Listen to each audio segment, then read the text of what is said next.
Luyo sa pagsaka sa ihap sa kumpirmadong kaso sa COVID-19 sa Davao Region, doble sabang gisaka sa ihap sa mga nakarecover na nga pasyente. Ani report ni Argil Relator.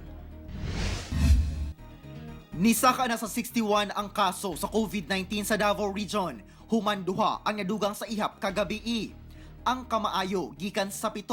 Nisaka na sa 18 ang nakarecover o nagnegatibo na sa COVID-19 o na-discharge na sa ospital.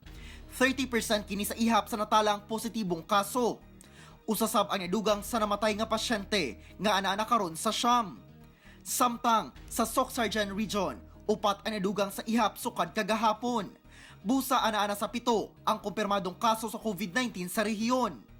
Ang ikaupat si patient 2173 nga usa ka 52 years old nga lalaki taga South Cotabato nga niabot ni atong March 16 gikan sa Manila via sea ug land travel.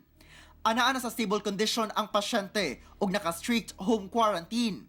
Naila na ang 21 ka mga pasahero nga nakasabay sa pasyente sa bus gikan sa Coronadal City paingon sa Surala.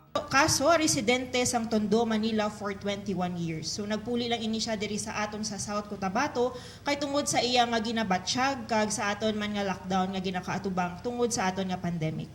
Samtang ang ikalima mao si patient 2235, 56 years old nga lalaki nga taga Cotabato City. Duna kini travel history sa Pampanga ug Davao City ug niabot sa Cotabato niadtong March 9. Kasamtangan kining naka-confine sa Cotabato Regional and Medical Center.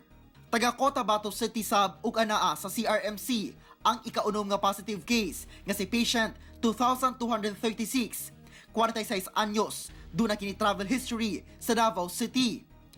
Ang ikapitong kaso nga si patient 2240, 21 anyos nga babae nga taga Sultan Kudarat Province. Gikan kini og Manila ug miabot ni atong March 15. Ana kini sa stable condition ug naka-strict home quarantine na lang. Ako si Argil Relator para sa One Mindanao.